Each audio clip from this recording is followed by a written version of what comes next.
Madame, Monsieur, merci pour votre fidélité à la chaîne de télévision panafricaine Afrique Média. Merci surtout de nous retrouver ici au siège de l'Union africaine où nous avons la chance de rencontrer Madame Bineta Diop.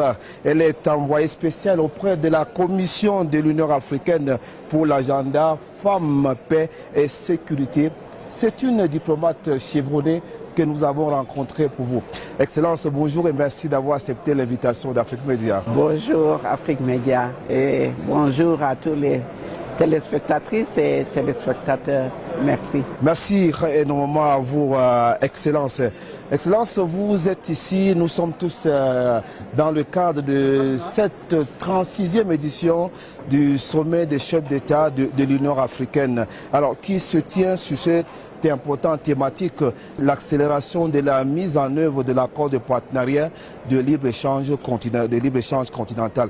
Comment est-ce qu'on peut comprendre cette thématique avec les activités que vous menez au quotidien sur le terrain dans le cadre de l'agenda Femmes, Paix et Sécurité? Mais vous savez, ce qu'on a d'abord voulu faire, c'est de revisiter l'agenda du développement de l'Afrique. Parce que comme nous le savons, il faut tout d'abord nous dire que l'intégration africaine est une nécessité, c'est l'impératif.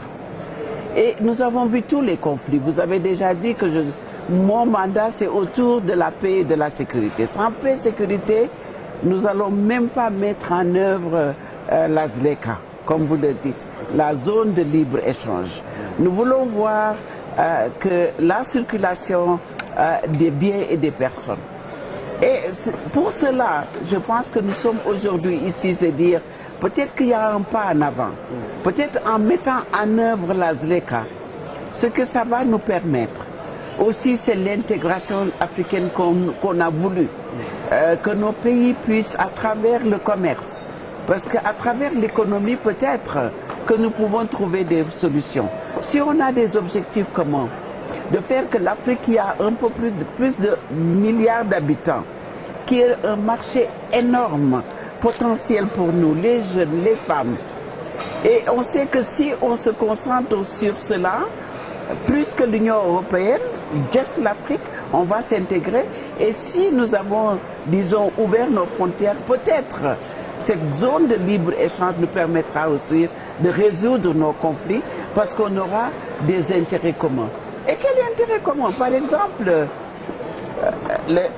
les barrages que nous devons mettre pour avoir accès, comme on dit, à l'eau, pour avoir accès à l'électricité. Si les pays sont ensemble dans des projets communs, comme la ZLECA le veut, peut-être qu'on va définir que maintenant on a ces intérêts et peut-être ce qui nous divise, les frontières artificielles que nous avons héritées. Maintenant, nous pouvons avoir cette libre circulation et d'avoir des intérêts communs. Et nos populations qui sont déjà des populations intégrées, qui sont dans les frontières, mais leur permettent réellement de le faire d'une façon tout à fait, je dirais, organisée et qu'ils puissent en bénéficier. Donc aujourd'hui, on a eu plusieurs sessions avec les femmes sur cette question impérative, qu'elles s'impliquent et qu'elles soient à la table, vraiment la table, et qu'elles soient les pilotes de la ZLECA. Alors, Excellence, on le comprend très bien, les questions de paix et de sécurité sont des problématiques extrêmement importantes sur le continent africain. Comment est-ce que, et là c'est l'évitable problème, comment est-ce qu'on peut lever les obstacles de votre point de vue? Moi, ce que je pense réellement, c'est que les communautés sont déjà à la base intégrées, parce que l'Afrique est une et indivisible.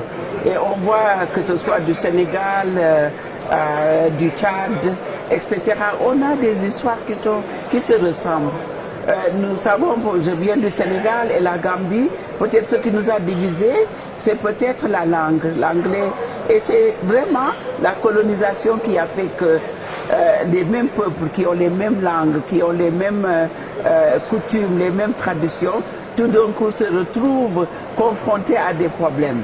Donc ce que nous disons, c'est qu'au-delà de cela, les communautés se voient. Nous avons, au-delà des frontières, des communautés qui sont d'un côté ou de l'autre. Maintenant, du moment que c'est des questions de politique, de ressources, de bonne gouvernance, etc., il faut que les femmes soient là pour pouvoir faire ces résolutions de ces conflits. D'être dans la médiation, d'être dans la table, parce que nous avons intérêt. Et que vous savez, comme on le dit, les hommes et les femmes, on a des talents. Et les femmes ont des talents qui n'ont pas été épuisés. Les femmes, elles sont médiatrices dans les familles, dans les communautés. Avant même que le conflit devienne un conflit armé, où elles subissent des violences, faisons en sorte qu'elles soient médiatrices, actrices de paix, les utiliser, les jeunes, leur trouver par exemple de l'emploi, les intégrer dans la vie politique. Les causes de nos conflits, c'est réellement le pouvoir, c'est nos ressources, c'est la gestion qu'on fait de nos pouvoirs et de ces ressources. Accès, accès, accès.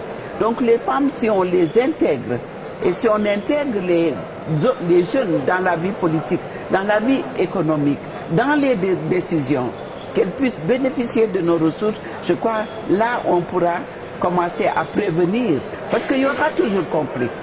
Ce qu'on se dit, quand il y a conflit, comment les résoudre d'une façon pacifique. Et ça, notre défi actuellement. Donc ce que nous disons, c'est que l'Afrique a énormément de ressources. Il faut que les populations en bénéficient. Et la ZLECA est là pour ça, la zone de libre-échange. En tout cas, si pour une fois, que ce n'est plus un papier seulement, mais que ce soit pas laissé dans les tiroirs et que ça puisse être mis en œuvre. Comme ils ont dit, il y a déjà une convention qui a été adoptée pour les jeunes et pour les femmes, c'est-à-dire de donner des financements et je dis des investissements, parce que ce n'est pas de l'argent gratuit, mais à des taux moindres, pour qu'on puisse créer plus d'emplois, créer plus d'entrepreneurs. Les jeunes, ils sont innovatifs. Ce qu'il faut faire, c'est juste voir leur projet et investir dans leur projet. Donc, ce que je disais, il y a une synergie entre la paix, la sécurité, la stabilité et la ZLECA. Et là, nous sommes là, les femmes, pour faire cette synergie, faire ce pont, de dire, de toute façon, on ne peut pas avoir l'économie sans avoir la paix, hein, la transformation économique. On ne peut pas avoir la paix non plus sans avoir cette transformation économique. Donc, ces deux agendas sont liés. Et c'est pourquoi ici, nous sommes, en tout cas les femmes qui sont à la base, qui sont 70% des jeunes et des femmes dans la main-d'œuvre agricole. Vous vous rendez compte, mais qui ne nourrissent pas l'Afrique, hein, qui ne nourrissent même pas, alors que l'Afrique pourrait nourrir nos enfants, mais également nourrir le monde. Donc si nous voyons la terre que nous avons, l'eau que nous avons, toutes les ressources naturelles que nous avons, l'Afrique peut en bénéficier.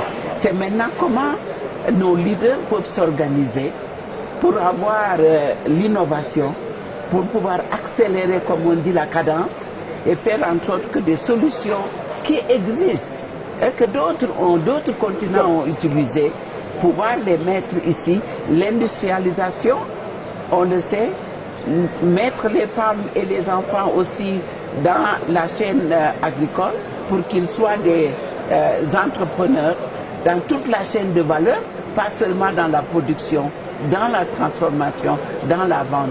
Tout le monde a besoin de l'Afrique, mais il faut qu'on s'organise et la ZLECA, et je pense que c'est à ce niveau-là qu'il faut applaudir ce que les leaders sont en train de faire. Excellence, on sait que dans le cadre de ce sommet, alors vous y prenez part et de façon très active. Après ce que vous venez de dire, est-ce que vous avez le sentiment, vous sillonnez également l'Afrique aujourd'hui, vous êtes constamment avec les chefs d'État, est-ce que vous avez le sentiment qu'au sortir de ce sommet, quelque chose pourrait changer? Vous savez, moi, c'est très rare que vous me trouvez dans les couloirs ici. Peut-être si vous me suivez, vous allez me trouver à l'est de la République démocratique du Congo. Vous me trouverez peut-être au Sud-Soudan, vous me trouverez peut-être en Somalie. Donc c'est là où, voilà, des terrains où les femmes ont besoin que nous soyons en tant qu'Africaines en solidarité. Parce que les solutions que nous avons, des solutions africaines, on devrait les avoir. C'est des problèmes que nous avons et nous devons les résoudre. Et les femmes doivent faire partie de cette résolution de nos problèmes. Donc pour moi, l'important, c'est que nous, en tant que femmes africaines, qu'on aille là où personne ne va. Parce que qu'est-ce que nous avons de plus que ces femmes? qui attendent qu'on vienne les voir, qu'on trouve des solutions. Elles ont des solutions. C'est juste de leur donner cette visibilité, de les écouter et de leur dire que voilà, l'Afrique les écoute, l'Afrique les entend et l'Afrique va agir. Donc moi, mon rôle, c'est d'être la voix de ces femmes africaines. Et si vous me trouvez dans ces couloirs, c'est pouvoir dire, nous avons eu plusieurs activités en marge de ce sommet, à l'intérieur de ce sommet. Aujourd'hui, vous avez entendu le président Macky Sall qui finissait son mandat et le président Macky Sall a réellement dit qu'il faudrait qu'on arrête, par exemple, tout ce qui est violence faite aux femmes et que la masculinité positive, nous devons promouvoir cet agenda-là. Je pense que tout le monde est en train de se rendre compte qu'il y a quelque chose qu'il faut faire. Et le président de Comores qui vient de prendre a également dit, nous voulons quoi? Nous voulons aussi que les femmes soient actrices de développement. Je crois que ce leadership des femmes, c'est de plus en plus accepté et la promotion de ce leadership, nous avons une présidente à l'intérieur, celle de Tanzanie, elle l'a dit dans son premier discours. Elle dit nous avons besoin de plus de femmes leaders dans cette salle. Parce que nous avons droit, c'est déjà un droit, mais je pense que aussi il y a une contribution que nous pouvons faire à l'intérieur de ce sommet qui est majoritairement tenu par des hommes. Mais graduellement, avec l'éducation, nos filles sont en train de réclamer et elles sont là. Et je pense qu'elles vont avoir nos petits-enfants, mais je pense que c'est maintenant que nous pouvons lever les barrières pour que les femmes puissent être à la table de décision. Excellence, avec votre permission aussi, vous en avez bonne convenance. Nous voudrions bien finir cet entretien avec vous par un appel de votre part. Vous êtes une combattante au quotidien à côté des femmes. Vous avez la possibilité de vous adresser à ces femmes africaines reparties à travers tout le pays du continent qui vous regardent en ce moment. Quel est le message que vous avez à leur adresser? Nous avons deux choses sur lesquelles nous devons nous battre actuellement à ce sommet. La première chose, c'est l'inclusion financière. Les chefs d'État ont dit d'ici les 10 années, on a déjà passé 2 ans, 2020-2030. Nous voulons que l'autonomisation des femmes, aussi bien dans l'agriculture que dans la finance. Et nous avons fait des réunions aujourd'hui pour lancer des fonds.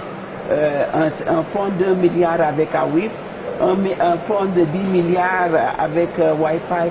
Il y a plusieurs fonds que nous avons lancés ici dans la décennie de la femme. Hier soir, c'était des pledges qui ont été faits. Maintenant, c'est de s'assurer que ces femmes questionnent où sont ces fonds-là et comment je peux accéder à ces fonds. Donc, nous serons là pour donner l'information. C'est la première chose. La deuxième chose, c'est qu'on se plaint de la violence faite aux femmes. Aussi en temps de guerre, mais aussi on a vu durant Covid, l'impact de Covid sur nos populations. Dans les familles, partout, nous avons cette violence. Pas seulement en Afrique, mais dans le monde entier. Donc ce qui est en train d'être dit, c'est oui, il faut avoir, par exemple, on a le Maputo Protocol qui est très progressiste. Mais ce que nous sommes en train de dire, c'est comment mettre en place cette convention qui pourra réellement protéger nos femmes. L'Union africaine aujourd'hui a dit, nous allons prendre la décision pour qu'il y ait une convention pour la protection des droits de la femme, plus que le Maputo Protocol, mais une convention justement contre violence faite aux femmes. Donc je demande à toutes les femmes africaines de se rallier à ce mouvement des femmes africaines leaders pour qu'on puisse demander l'inclusion financière, mais également que nous puissions suivre les engagements et leur demander la redevabilité parce qu'il en faut et les surveiller pour que ça aille à la base. C'est là où nous devons travailler et avoir l'impact que nous voulons. Merci beaucoup, Excellence. Merci. Il ne me reste qu'à vous dire merci à la fin de cet entretien spécial avec Mme Bineta Diop, envoyée spéciale auprès de la Commission de l'Union africaine pour l'agenda Femmes, Paix et Sécurité. Merci d'avoir regardé.